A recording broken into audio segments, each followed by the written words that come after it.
There we go. Hello, everybody. It is me, Joe Neely, and this is the Golden Hour. I'll reckon that you can see some of it, and perhaps a nice view of the river. Maybe not. You can see the gold, though, behind my head. There it is. It is the Golden Hour, and I'm here to talk with you. Meditating in the park today, having a nice time.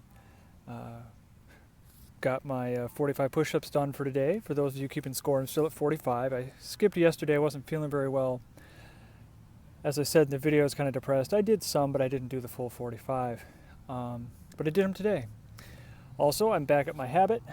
I'm back on to giving this, the best, most beautiful part of the day, my best and most beautiful attention. Putting my best every day into the thing I care about the most, which is you guys, which is all of us coming together to explore and learn and play with reality together. So, very excited to be back, feeling better, and, more or less on time. I think I was 5 or 10 minutes late today, but a whole lot more on time than I've been the last few days. It's a real struggle to, I shouldn't say struggle, that's not a good word, but it's a real challenge, that's a better word, to make a habit and stick with it. And as you've seen in these videos, I've done a pretty good job of it, doing the best I can, and working towards, giving this the full time that it needs. Giving myself time to get to wherever I'm going to do my recording, giving myself time to get prepared when I get here. But that means carving out a lot of time out of the day. I haven't really mentioned the time of year, but the reason I'm in Florida is because it's the winter. It's December 1st today. And, well, the sun doesn't stay up for very long. That's why I'm down here in Florida. And, if I cut out the last hour of daylight, that's one of precious few that I have. Especially if I go camping and then come into town during the day. I don't have a lot of time, and I really, really want to put this time towards my very best efforts of the day. Lots of other things I'd like to do. I'd like to work. I'd like to run errands. I'd like to just, sit around, I guess, do other things. It's mainly work and errands, where I'm tempted to, skip out on this or cut it short or get here late and that kind of stuff. So again, no judgment of all that. Just awareness, just as you do when you're in a meditation. I meditated a bit before turning on this camera and noticed the effect that the landscape was having on me, noticed the effect of my mind skipping around, how that can skip and keep skipping like a stone as you skip from one topic to the next in your brain. Notice what happens without judging it, and simply allow, once you gain that knowledge, once you gain that experience of being yourself, then allow it to go where it will. Probably a more peaceful place, right? But what's most important is just seeing things without judging them, sensing things, being aware of things, having thoughts without judging them. For example, I noticed today that because I'm in a public park and there's a whole lot of people and a whole lot of birds, just tons of birds, there's a lot of distractions, and I find that if I look at the whole landscape as one thing, instead of fixating on all the different things in the landscape, I can look at the whole thing in its entirety as if it's a painting that's moving.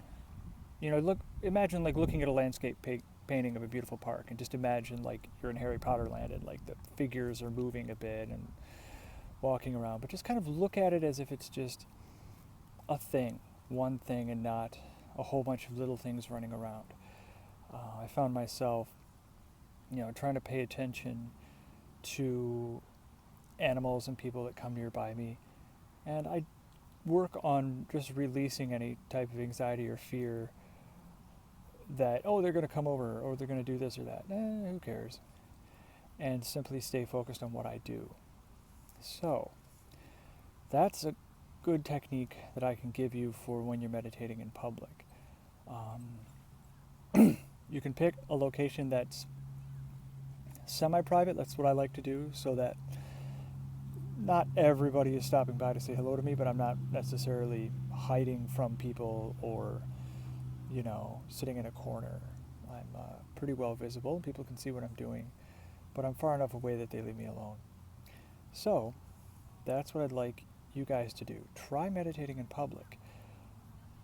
Try meditating in a place where there's lots of distractions. For some of you, this might be an apartment with noisy roommates or neighbors. Excuse me, I got something there in my throat. It's still there. See if I can ignore it. Anywho, see if you can meditate in places that are more challenging. You've seen me meditate on the side of the road. That was especially challenging. But, see what you can do about being out and doing it. If you have any social anxiety about people asking you what you're doing or judging you or just coming up and interrupting you, roll with that. Let those things happen and find out that they're not that bad. That's really the best way you can go, is to jump in to things that seem scary or risky or difficult and to see, yes, occasionally they are difficult. Every once in a while, yeah, you're going to run into this and that, but it's so much less often that you run into difficulty than you would ever imagine. All of us, or almost all of us, I can't speak for the entire human race, but it seems like almost all of us have too much fear as opposed to not enough. Like little 2 or 3-year-olds might run around and, maybe need a little more fear to not hit a hot stove or run out in the street, but most of us have too much of that. We look at something and say, ooh, that's risky, I better not do it. And the risk is actually pretty low. But we imagine that it's much larger than it is. I'm not saying there aren't risks. I'm not saying the world doesn't have surprises for us. But most of those surprises are positive, and we imagine many more negative things than ever really happen in life. So, that's just overdoing the probability of danger to avoid the real danger, which is seeing yourself in a different light, facing fears, changing your identity around things in your own mind and as reflected back to you from others. So, come with me on a journey of self-exploration and new identity. We call it the Golden Hour. I'm Joe Neely. I'm going to sign off for today, but keep checking back with me, and I will give you a daily dose of exercises, techniques, insights, and just experiences. I want to be like your friend, your Skype friend from across the country that you chat with, about your journey. I'm not here to lead you or follow you. I'm just here to be on the same path, and hopefully we can all learn from each other as we each go towards our own individual goals and destinies. So, we're not going to play any roles. We're not going to lead and follow. We're not going to create eco constructs of I'm this and you're that and blah, blah, blah, blah, blah. I'm just a person here talking about things I'm interested in, and hopefully turn you on to some of my favorite teachers, some of my favorite techniques, some of my favorite ideas. So, that's it. Golden Hour can be found at joeneely.net/golden hour. I just put up a new episode today, so I got a bit of a backlog, but I'm catching up. So I think I put up episode 6 today.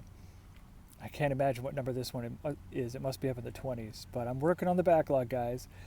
and trying to get one out to you in what will average out to one a day, when I catch up. So, working on it, moving ahead. Hope you're all doing the same. Visit me online, leave comments on the website, joneely.net/golden hour, or on YouTube, and I'll have a great time interacting with you all. Love you very much. Have a good night.